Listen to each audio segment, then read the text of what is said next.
This is SENSHI Legends Talk, and I'm here now with, I mean, not just a legend, but an ultra legend, Albert the Hurricane Kraus. Everything okay? Well, Albert, you know, we've just been speaking to your comrade, your rival, and one of your ex-opponents, Andy Sauer. You know, we had a great talk, but what was interesting, while I was talking with Andy, was how you kept coming up in his story. Now, just people must know, but the golden era of kickboxing was the K1 days. In the early 2000s, K1 took off, and if any of the youngsters now don't know, but the audience of K1 in Japan was 50,000 to 90,000 people inside a stadium. This is just unheard of, even today. And Albert won the first under 70 kilogram. It was the K1 Max. K1 World Max. K1 World Max Grand Prix, and Albert was the very first guy to win that tournament. It was 3 fights in one night. You win one, you move forward to the semifinals, then you win, and you go forward to the finals. Now here's something I'd like to say, that whoever does something first opens the door for everyone who does it in the future. Yeah, there's only be one first champion, and that was me. And that was you. And I think nobody did expect it that I should win the tournament, so it was a surprise for everybody. And how old were you when you? 21.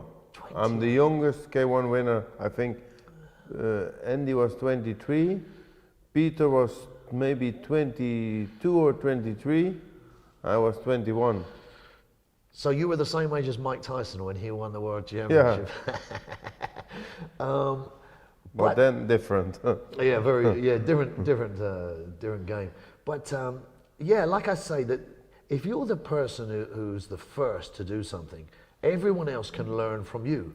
But you didn't have anyone to learn from. For that particular. To be honest, they don't have to learn from me, because I think I did it on the whole wrong way. I win the K1 Max tournament when I was training only. I was kickboxing for about 4 years, and I go to the tournament, and my preparation was 3 times a week training. I was training on Monday, Wednesday and Tuesday, and then I go to Japan and win the tournament. So I think nobody will do this again. With only 4 years of practicing, and then win the tournament with 3 times a week of training, only in the Monday night, Wednesday night and Friday night. That was my training schedule. Where did you get this confidence? Because I watched the fights, and yeah, I don't know. There's a moment just before the fights start. You can correct me if I'm wrong, and you're sort of thinking, you can see the audience and stuff, and just before the referee brings you into the center of the ring, Albert Kraus, your face changes and you get this focus. Something happens just before the fight. Is that correct, or you don't feel that? I don't know. I was only thinking, fuck what I'm doing again. Wow. You're right. His son has the same. His son is also. No, yeah. If I see, every fight I was nervous, of course. But if you see my son, he's never nervous. He's made for it. He's really made for it. But people before you would say you were made for it. Yeah, maybe, but they don't know how I feel before the fight, because I was always thinking why I do this shit. Well, maybe the 100 grand payday you got from. Yeah, the money. But listen. When I go to K1, I didn't know what I should earn. I didn't know anything. I even didn't know what was my starting money. I didn't know anything. I go there and I only want to show my performance, and to be honest, I go to Japan and within my mind, I want to show one good fight, and hopefully in the future they will call me back and I can come back. So I make, yeah, hopefully the crowd will like me, and yeah, I will do my best. And I wasn't there even to win the tournament. And what did you know about the fights in Japan before? So this was 2003. 2002. 2002. You won that fight. So, but what did you know? There was no real social media. No, we got videotapes, and they sent the videotapes, and they say those are the fighters who are in the tournament. So I was thinking myself, if I win this guy, I would fight that guy, and I think in the final I will have to fight this guy, and exact how I think it was. It was exact the road how I was thinking. Wow. So, so that was so if it played out, if it didn't play out as you'd thought it had. Yeah. Maybe it would Then maybe I didn't sit here now on this moment. So before, so you started boxing at 14, around about 14 years of age. I did, when I was 14, I did 1.5 year boxing, then I did a while nothing, and then I started kickboxing. Because in my home city there was no boxing, so I started kickboxing. And my cousins did kickboxing, so yeah, I go with them. And in the beginning, I also did kickboxing trainings without kicking. I only did boxing because I want to box, and yeah. But and you then had and then the trainer said, yeah, please come and do some fights. So yeah. But you had you did have 7 pro boxing fights. Yeah. On the end of my career of kickboxing, I started also pro boxing. And you won 7. Yeah. 5 knockouts. Yeah. So, I mean, I would describe you, and I'll dispute it with anyone, that at your weight, and even better than Petrosian, the best boxer in under 70 kilograms, that weight class, in all of K1 history, kickboxing history. You were the guy with the best, the kickboxer with the best boxing. Yeah. Not a boxer who came into kickboxing. Maybe I choose the wrong path.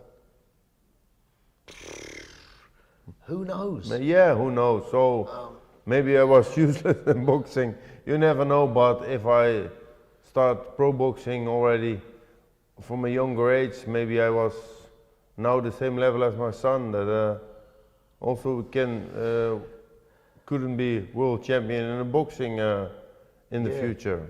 Well, yeah, we could all say But we could have done if something or different but or better. I think we have to be satisfied how we live now and how is life now, and I think we have to be thankful for everything that we got and what we have done. Yeah. So man, I was going to ask you why did you choose this path? Why did you start kickboxing? But Because there was no boxing. so yeah, so okay, so you got into kickboxing, and I mean you were a great kickboxer with great boxing. You weren't one-dimensional, and I think the one thing with you was when I watch your fights, you had this great boxing, but with great kickboxing defense. Yeah, but to be honest, my kicks were also very good. If I trained for opponent and I should have trained the kicks, then I win by kicks. But on one or the other way, the kicks doesn't had my interest. The hands had more interest for me. So, and then if you see the tournaments, if you save your legs, then you don't get injuries because your hands, with the gloves on, are not so fast. You don't have so fast the injuries as your legs. Yeah. If you're taking low kicks or checking low kicks, that's sure. where Or the you injuries come kick from. the low kicks.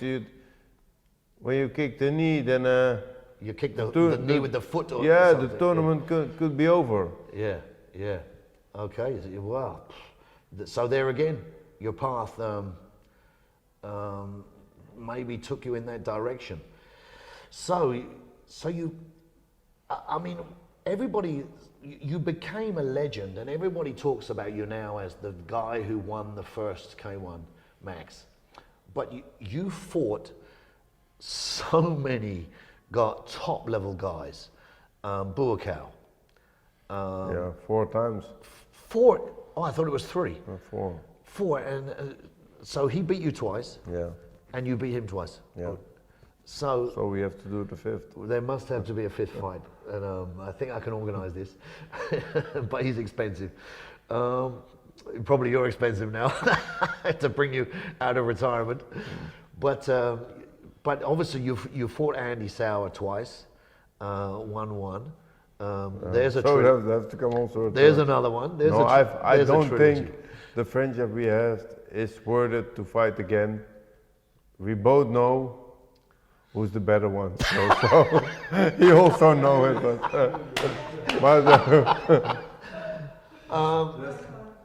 But listen, hey, quiet, this is our interview.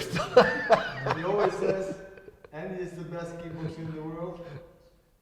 Yeah, and I will always say it. After me. And for sure, if I have to say who is the best kickboxer after myself, it will be Andy. For sure, I think when Andy was in good shape, nobody can beat him. I get goosebumps when I talk about it. Nobody can beat him. Yeah. And for sure, I'm the only one who can beat him. And that's maybe, I don't know why, but I think that's also really the thing. And it's Well, I really liked his style, and he had the perfect style, and it was poetry he was to watch. He was not really as you see how I did. Everything was perfectly what he did. It looked like they made him already with AI. Yeah. The punches and combinations. Yeah. The only downfall was these things he wore on his legs. These stockings. Yeah. But he's watching over here. So I spoke to Andy earlier, and you both had. He had 180. 190 fights, and you had about 170. 148. 148 fights. Just incredible. And there's Andy Sauer's phone going off. Guys, you talk about a professional. Come on. And we said he had issues earlier. So listen, you had a similar amount of fights, so maybe 20 fight difference. Yeah, but that's what I also say. I could lose guys who would never win from him. That's what I was going to say. Yeah, because as I already said before in this conversation, in my opinion, nobody could beat Andy, only me. Really, and it was always my thought, because I think, he was really the best. After me. And he was constantly good. I was good when I had, for example, Buakaw beats everybody and nobody can touch him, and then I go to K1 and said, let me fight to him next time. And K1 said, you sure? Sure. And then in that time I beat him. So if I prepare for somebody and I'm really on my best, I could beat everybody. And this what I should have to be when I have to fight Andy. I be twice as good as I should be fight another guy because I know he's the best. Now- But many times I didn't prepare so good. I was, not really lazy, but I was, not so dedicated to my trainings, and that's too bad. Is that your fault or is that your coach? That's is my that your only. coach's fault? No, I think that's my fault because I said to my coach, I'm already busy. So I started 3 weeks before the fight with training, and then the only way why I have to train hard was because I have to make my weight. And I was never overweight. I was always on the exact weight what we spoke of before. So as I see my son now, how hard he trains and how good he does, if I had the same trainings mentality as him, I still was now the world champion, for sure. Wow. But this, I liked also the other, and I think maybe, in my opinion, other things were more important than training. What? Yeah, my family. I like to spend time with my family and everything, and that was always number one for me. My wife, my daughter, and my son. There was always, Which is not a bad thing. No, So I was not so selfish that I was thinking about myself, and I have to train, and maybe there was not a good option, but for me it was the option. But I think for the long term, if you look at life, you could have been this successful as a kickboxer, but less successful in life regarding family. So and then your gym. what's is more important? And what's important for the future. Yeah. Man. And with fighting you can maybe have this kind of amount of money, but you'll be sad at home. yeah. So I'm now for in a few weeks 32 years together with my wife. So who can tell this now right in this time? Man. And So this is and this you're- didn't want to change with millions. there you go. And you're just about to there's a second grandchild. Yeah. Grandfather. Yeah. But having a second grandchild, Yeah. now this story, again, there's so many. And then it's on the paper it should be a boy, so then I have a granddaughter and a grandson. Wow, so perfect. Perfect I combination. have a daughter, I have a son, I have a granddaughter, I get a grandson. So Wow. And so Who tell me who in the whole world is richer than me? Nobody. man, I don't want to get emotional when I do these little talks, but I think, is there a tissue anywhere? And I think maybe when I hear stories like this, it brings up emotion, maybe because mistakes are made, bad decisions, or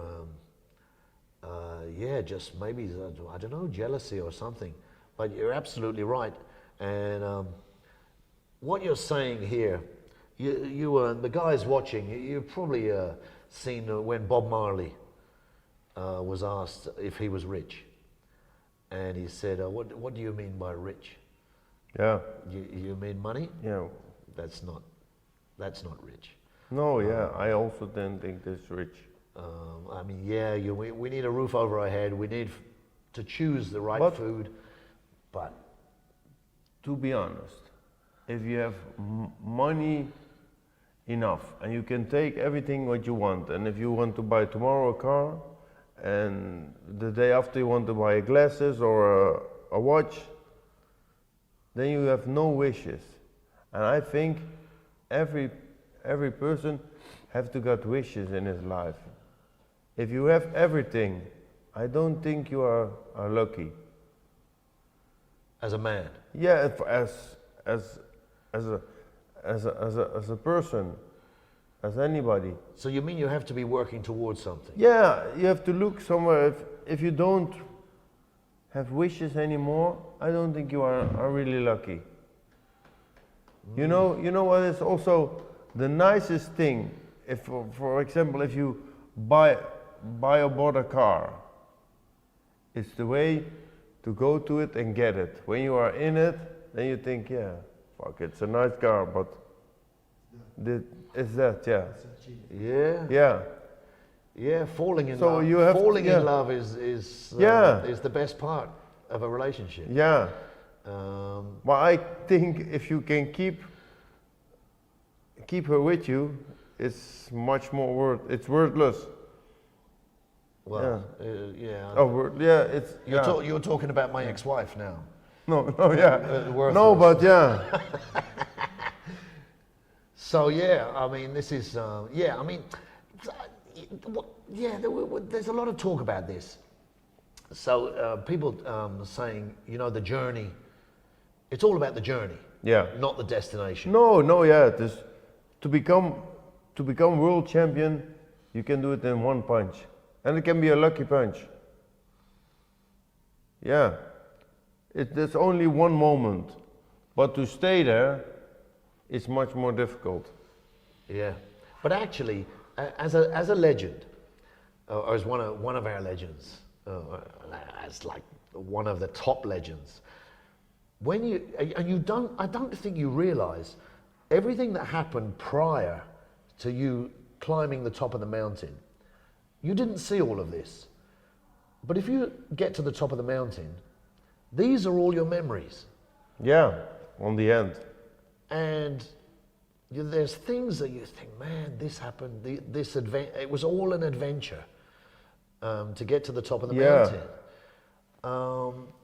And the people you met, who you think didn't even matter. No, mattered. Yeah. It's a funny thing. And and how somebody might say to you, it's a cliche old question that people ask people, what advice would you give to a young fighter now? But when you were a young fighter and someone gave you some advice, you wouldn't even listen. No, yeah, but what advice you have to give somebody? Every person is different. So what is good for me is maybe not good for you. Because for me it's good that I stay with the same wife, but for you it wasn't It was good to get a divorce. Yeah. Yeah. So that's for everybody. It's something different, I think. But Okay. I think for what is in one thing, what will be good for everybody if they ask my advice, and I always say the same: keep enjoying what you are doing. If you come out of bed and you have to go to the gym and you don't enjoy it anymore, then I think it's over. And sometimes the most simple advice is the most powerful. Yeah, for sure. And that... And if you really want to be the best, if you get pushed, doesn't matter how you want to come to the top, but if you don't enjoy the path anymore, then it's over. Then the fire is out and the hunger is away. And I think, so here's the thing I always say to people, when you look at fighters and you say to be a champion, you've got to be hungry. Yeah, for sure. But I think you haven't got to be hungry, you've got to be starving. Because if you're hungry, you might chase something for a while, but then you think, okay, I'll do it tomorrow.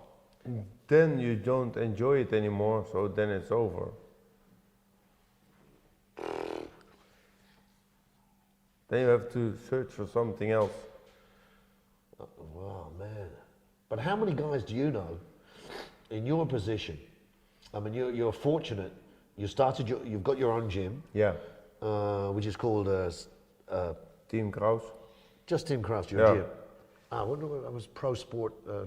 Super Pro. Super Pro. there was a gym where I trained and where Rico is training. There was a gym where I was. Yeah. So Team not Kraus. my own gym. So you have your own gym, Yeah. which is it's not massive, but it's a very good facility, and obviously Kraus is training there. It's fascinating, guys. We were watching earlier on the remote video, and Kraus was in the gym on his own, training like a maniac. That's something that he's hungry. Yeah. And But if I was the same as him, then I still was the world champion now. So we're going to get on to Kraus in a second. But again, there's so many angles here. And so listen, I just said if you wanted to give someone some advice, you couldn't give them an advice. Oh yeah, they keep enjoying what they are doing. But just... And that's the same when people come in the gym, it's also, yeah. But how about this? So I want to climb a mountain, and I know that when I get to the top of the mountain, I'm really going to enjoy it. Yeah. But the hard work getting there, I'm not enjoying. No. So how do I keep working hard to get to the enjoyment? Yeah, I think you have to enjoy from the whole path, because every step it became better. And how big is your hungry to really to come there? Then I think if you keep holding the hungry, then you are enjoying it. And I think probably a key factor here is having somebody to tell you climb the mountain. Yeah. And someone says, look, But even you've made a step. Yeah, but even then, if they don't tell you, you have to do it on your own, because on the end of the line, you do everything alone. You're always alone. But as a young man, Yeah, but you don't know these things. no, but then you have to. Yeah. I mean, at 21, when Yeah. you won the Grand Prix. Yeah, but that's what I already said. I didn't go there to win the tournament. I was there to show a good fight, and everything fell at my way. So I was lucky. Wow, I mean, it's crazy. Because if you look back now, you're 45 now. Yeah. You look back to someone who's 21. You see them as a man or as a boy? Oh, I was a child. Yeah. I still was a child. Yeah. I still know I'm a child. If I have Well, to we listen all to my are, wife, yeah. Yeah, but Yeah, so this is what I'm saying. A 21-year-old yeah. with a child's brain goes to Japan.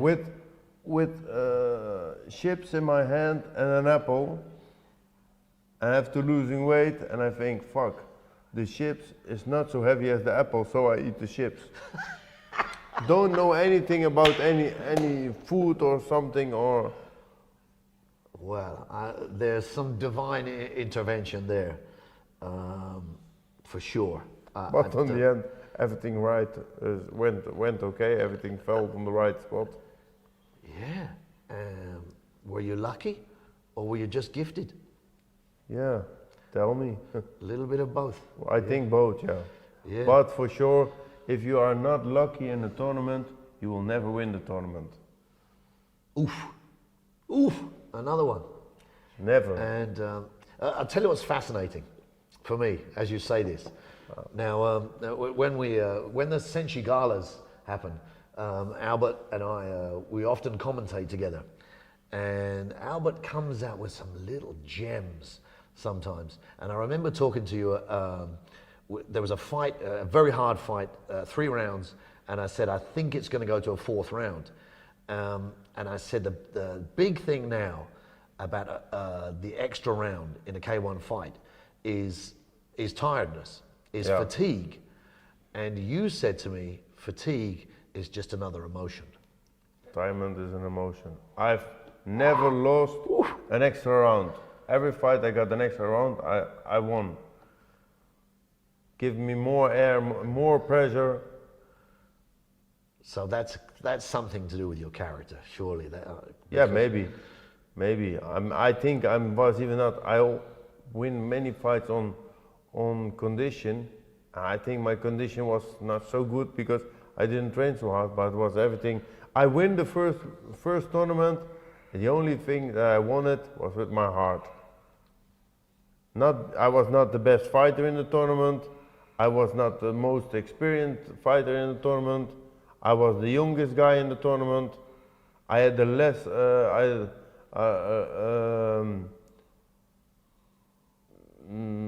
less preparation.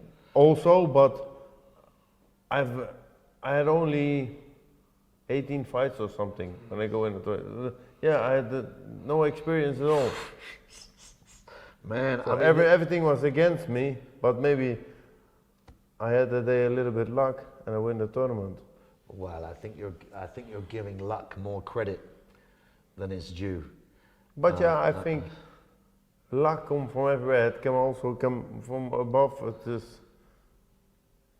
and you need it. I think the whole life is you need luck. If you have bad luck, some people you see who have bad luck, pooh, they're really bad. Maybe they did something in a previous life. Yeah, maybe. I mean, they always say that the harder you work, the luckier you get. But you didn't work that hard and got more lucky. Yeah. So, okay, let's fast forward.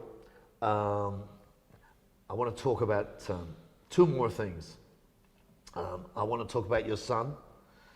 We have to mention him. And I want to talk more about your involvement with SENSHI. Well, not my daughter, because they are both my first places. But she's fighting? No, she's doing horse riding. Oh, well, I'm sorry, I don't. As long as it's not that fake No. thing with a stick. Yeah. With a stick, no. But so Kraus, your son, he's now he's a professional boxer, guys. For anyone who doesn't know, and you will know, he's now the IBF European champion. Yeah. Which he won the title in November. Yeah, within 1 year, professional boxer, he did it. Okay, so this, I mean, I've seen Kraus fight. I've met him personally. When I meet people, there's an energy. I've been around the game as a top-class referee since 1998, and I refereed the UFC and many other events, and I can detect energy from people. I refereed over 7,000 fights, and I've commentated and announced probably 7,000 more. And when I meet people, I get an energy, I get a feeling. And Kraus has got an aura. Yeah. You must feel it. Yeah, I think he's made for this. He's really like a fish in the water. Yeah. I mean, I don't know whether it's a criticism or if he's going to get away with it. I mean, he's knocking people out. Yeah. And good fighters. He's a European champion. He's getting flashy. Yeah. Early. Yeah. You know, he's He's doing these things, and it worried me. I forget which fight it was, and he's fighting with his hands down, and his chin's high, and that was just one thing. I thought, man, don't spoil this, because I think if he keeps on this path, he can be world champion. I think he will be. I think he's got it. I think he will be, for sure. He's already got the conditioning. But what I already said before, what is the most important thing? To enjoy it. And he really enjoy it. It really is life. And how much of his enjoyment is pleasing you? As his father. I'm so proud. I'm really proud of him, but also on the other hand, if he come tomorrow to me and he's here gonna play soccer, then also support him. So I don't put any pressure on him. From Charles on, I always keep him back. He trained 1 time a week. He want to go to 2 times a week. No, 1 is enough. Then I allow him to do 2 trainings a week. Then he said, but I want to Wednesday also. I want to do 3 times a week. So no, 2 is enough, because he has always to stay also the kid and playing around. And if the weather is nice, I don't call him to come to the gym. I leave him at home, and then I come back home and said, why you don't call me? Because you were playing. Well, maybe you made him hungry. Yeah. By doing that. I think so, yeah. I think so, but you see many people on the gym also with us, they pushing the kids so much. It puts them off. Yeah. Yeah. And I don't think this is the right way, so. What do you? Yeah, well, I think maybe again you didn't know what you said. You didn't know what you were doing when you won the K1 Max. And you see, and what you now see also, many fighters, boxers, kickboxers, everything, they walk from gym to gym. They keep changing. So I don't think they really get a close relationship with their trainers. And for me, I don't think I have to make worries about that my son will go away from me. Yeah, they're called gym prostitutes. Yeah, but you see them everywhere. And they promise you there something more, and they promise you there something more. And if you're already walking, you walk on. You keep changing. Yeah. And to be honest, I also changed a few times in the beginning from gym. But then when I come to Dennis to Super Pro, I always stayed there. And I've never went away. And actually, trust in your coach and your manager. That's also important, yeah. Is a huge thing. I think it's a good feeling that when you walk to the ring and you have not the feeling that you have to do it alone. Yeah. So you do it as a team. Yes. And who better to have your back than your father? Yeah. There's also, I saw a picture of it. There's only one guy in the world who wants you to get better than himself, and it's your father. Yeah, man. But I think this is really like this. Yeah, I had a bit of an argument with my son about this. That's another story. His mother was feeding him bad information, and I had to tell him that, I want him to be better at everything than I ever was. Yeah. And I made all the mistakes I made so that he doesn't have to make them. Yeah. And that's what we do. That's our job.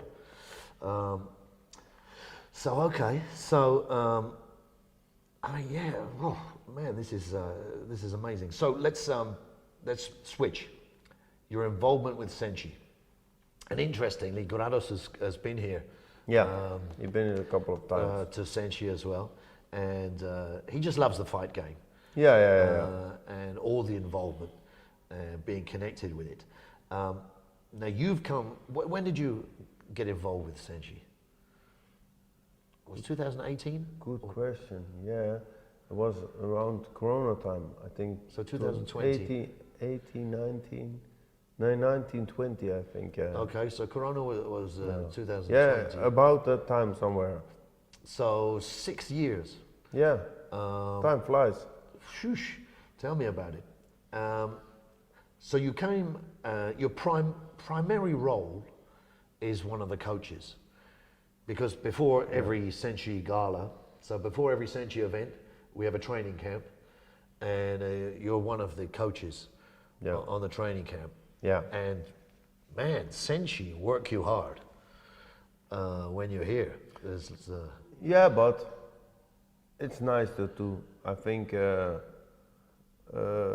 lot of people look at us and want to have again be on the same place as that we are.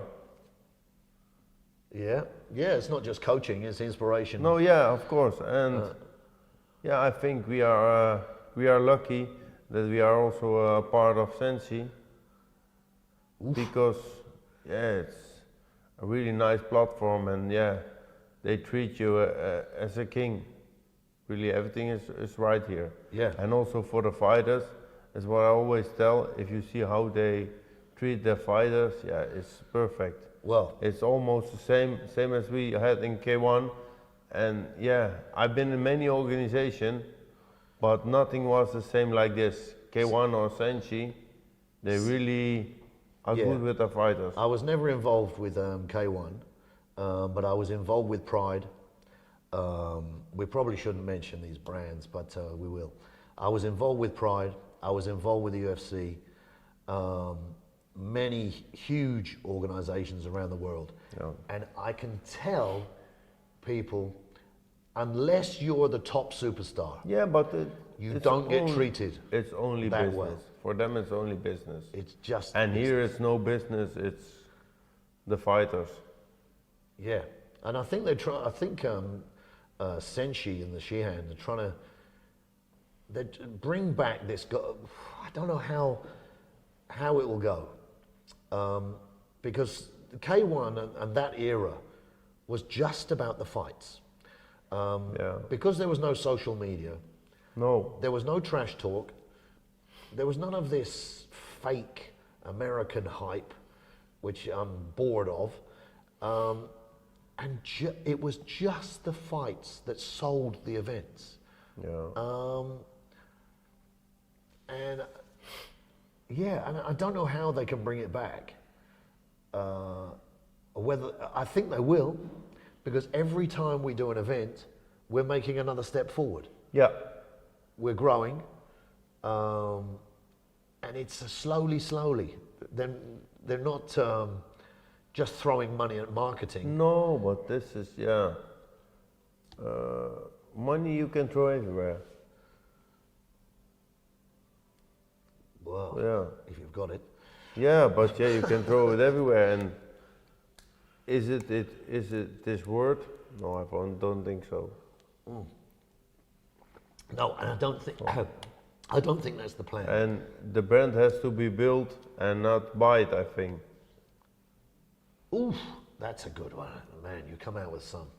Yeah, you can build a brand, If you or see, you can pay you for mentioned UFC before. it. Yeah, If you see UFC bought Pride, and Pride and killed it. killed it. Yeah. Pride was the best thing that there was in MMA, I think. Yep. And I think there's potential for something like that to come back. Yeah. Okay, so here's the thing. Now you're not.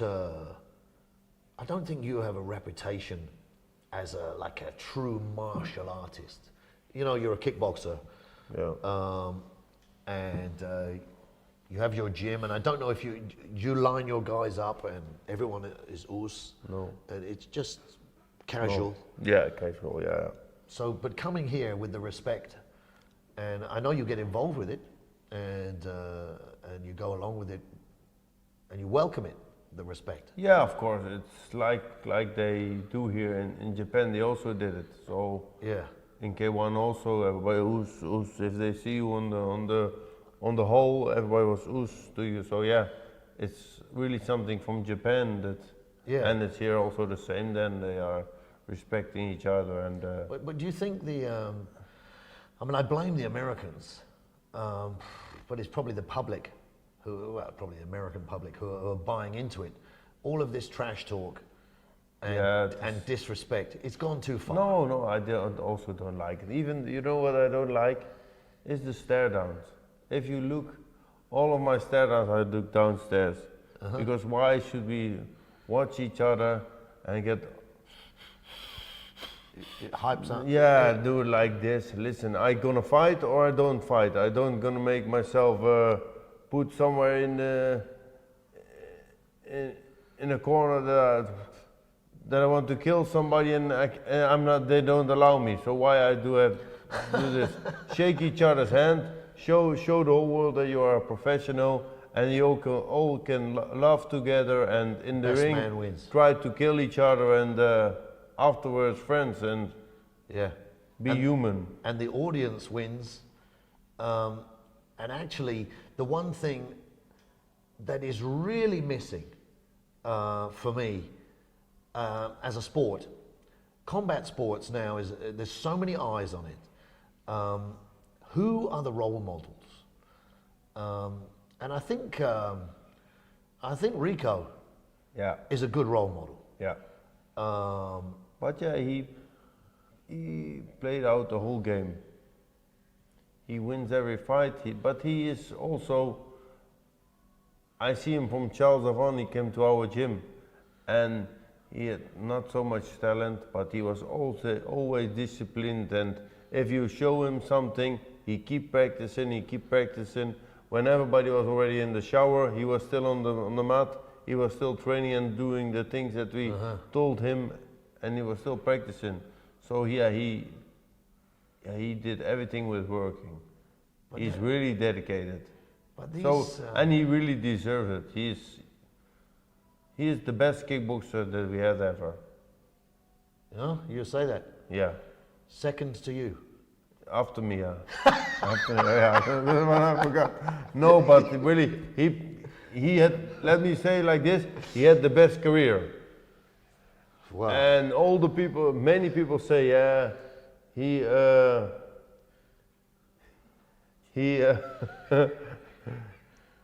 he is lucky that he wasn't in our era. I think they're all lucky that they aren't in his era.